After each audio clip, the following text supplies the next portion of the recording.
এই যে ম্যাচ শেষে ইংল্যান্ডের সমর্থকরা কামিং হোম গাইতে গাইতে বাড়ি ফিরছেন, কঙ্গোর বিপক্ষে রাউন্ড অফ 32 এই ম্যাচে আরেকটু হলে তাদের গোয়িং হোম হয়ে গিয়েছিল। কেননা ম্যাচের যখন 75তম মিনিট, তখনও ইংল্যান্ড 1-0 গোলে পিছিয়ে।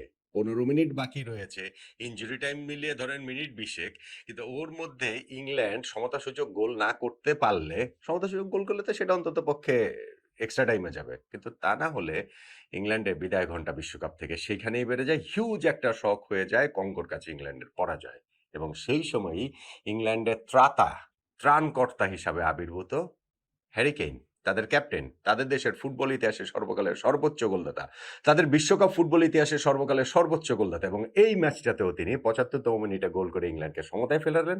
86তম মিনিটে ইংল্যান্ডের জয়সূচক গোল এনে দিলেন। 2-1 গোলে ইংল্যান্ডের জয়। এখন তারা রাউন্ড অফ 16 উঠে গেল, যেখানে তারা খেলবে মেক্সিকোর বিপক্ষে। এই যে ম্যাচটা ইংল্যান্ড খেললো এবং সেইখানটাতে তাদের একেবারে কালঘাম ছুটে গেল। এবারের ওয়ার্ল্ড কাপে আপনি যদি রাউন্ড অফ 32 ম্যাচগুলো দেখেন, সেটাতে আসলে ট্রেন্ডটা বোঝা যায়, তাতে খুব একটা অবাক হওয়ার কিছু নেই। ধরেন এবার ওয়ার্ল্ড কাপে এই রাউন্ড অফ 32 প্রথম যে 5টা ম্যাচ হয়েছে, সেইখানটাতে কানাডা 92তম মিনিটে উইনিং গোল দিয়েছে সাউথ আফ্রিকার বিপক্ষে, ব্রাজিল 96তম মিনিটে উইনিং গোল দিয়েছে জাপানের বিপক্ষে, জার্মানি এবং নেদারল্যান্ডস তো 90 মিনিট পেরিয়ে 30 মিনিট পেরিয়ে টাই ব্রেকারে গিয়ে হেরেই গিয়েছে।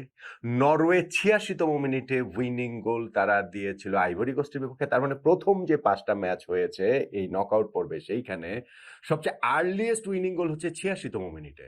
মাঝখানে মানে এরপরের যে 2টা ম্যাচ, ফ্রান্স সুইডেনের বিপক্ষে 3-0 গোলে জিতেছে এবং মেক্সিকোর হচ্ছে গিয়ে ইকুয়েডরের বিপক্ষে 2-0 গোলে জয়। ওই 2টা জয় একটু এক পেশে ছিল, একটু কমফোর্টেবল ছিল। আর এরপরে আবার ইংল্যান্ড কঙ্গোর এই ম্যাচটা ওই আগের ট্রেন্ডেই চলে গেল, যেখানে 86তম মিনিটে উইনিং গোল, ইনফ্যাক্ট 75 মিনিট পর্যন্ত যেখানে ইংল্যান্ড পিছিয়েই ছিল।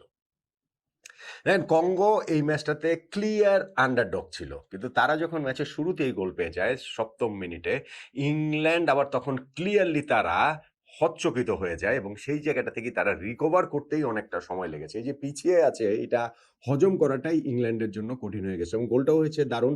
রাইট সাইড থেকে হচ্ছে গিয়ে ক্রসটা যে হয়েছে, সেইখান থেকে সাদিকের রানটা, লেফট সাইড থেকে তিনি যে রানটা মেক করেছেন, বক্সের মাঝামাঝি জায়গায় চলে গেছেন, তার সাথে মার্কার স্পেন্স তিনি তার সাথে চলে গেছেন, ফলে পেছনে অনেকটা স্পেস ক্রিয়েট হয়ে যায়, যেইখান থেকে পেঙ্গা বলটা ফ্রিতে পেয়ে যান এবং তিনি শট করে জর্ডান পিকফোর্ডকে বিট করেন। পিকফোর্ডের হয়তো আরেকটু এফোর্ট দেওয়া ওইখানটাতে উচিত ছিল, but still very good team goal, এবং সেই জায়গাটাতে সাদিকের রানটার মানে ভ্যালুটা আসলে অনেক বেশি নিঃসন্দেহে। এবং তারপরে গিয়ে এইখানটাতে কঙ্গোর গোলকিপার এমপাসাতানি হচ্ছে গিয়ে একের পর এক সেভ করেছেন, এবং সেই জায়গাটাতে ইংল্যান্ডকে বারবার ফ্রাস্ট্রেটেড করেছেন, স্পেশালি ফার্স্ট হাফের একবারে শেষ মুহূর্তে ওই যে জুড বেলিংহামের হেডটা তিনি অবিশ্বাস্য দক্ষতায় দেখালেন। অবশ্য এইখানটাতে চান্স হচ্ছে গিয়ে কঙ্গো পেয়েছিল, বিশেষত হচ্ছে গিয়ে ওই ভিসার কথাটা বলতে হবে। 42তম মিনিটের সময় তিনি একেবারে যে চান্সটা পেয়েছিলেন, ওইটা তিনি পোস্টে না মেরে ওইটা যদি জালে পাঠাতে পারতেন, তাহলে কিন্তু 2-0 লিড নিয়ে যদি তারা ফার্স্ট হাফে যেত, সেইখান থেকে ইংল্যান্ডের কামব্যাক করাটা আসলে নিঃসন্দেহে অনেক বেশি কঠিন হয়ে যেত। সেইটা তো আর করতে পারেনি কঙ্গো, এবং সেকেন্ড হাফে ইংল্যান্ড প্রেসারটা বাড়িয়েছে, ক্রমশই বাড়িয়েছে। জুড বেলিংহামের আরো একটা এফোর্ট ছিল, যেই জায়গাটা তো এটা ডিফ্লেক্টেড এফোর্ট, সেটাও কঙ্গোর কিপার ঠেকে দিয়েছেন। হাইড্রেশন ব্রেকটা সেকেন্ড হাফে, তারপরে ইংল্যান্ড ডেসপারেট হয়ে ডিফেন্ডার তুলে নিয়ে অ্যাটাকার পাঠাচ্ছে, তারা হচ্ছে গিয়ে পুরো ফরমেশন চেঞ্জ করছে, ম্যান চেঞ্জ করছে। ডেকল্যান রাইস রাইট ব্যাকের পজিশনে তিনি চলে গেলেন, তারপরে তিনি ডান সাইড থেকে একটা রান মেক করে তার যে ক্রসটা করলেন লেফট সাইডে,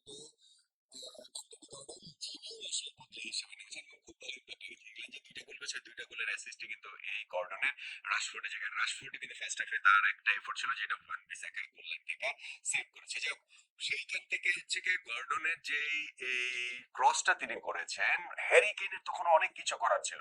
প্রথমত তিনি তার মার্কারের পেছনে ছিলেন, মনে হচ্ছিল যে নিজেই কিছুটা হাইড করেছিলেন, তারপর একটা ব্রিলিয়ান্ট মুভমেন্টে তিনি মার্কারের সামনে চলে এসে একটা যে হেডটা করেছেন, আসলে একটা গাইডেড হেড, এবং সেই জায়গাটাতে বলটাকে জালে জড়িয়ে দিয়েছেন। ইংল্যান্ড একটা বিরাট বড় স্বস্তির নিঃশ্বাস ফেলে।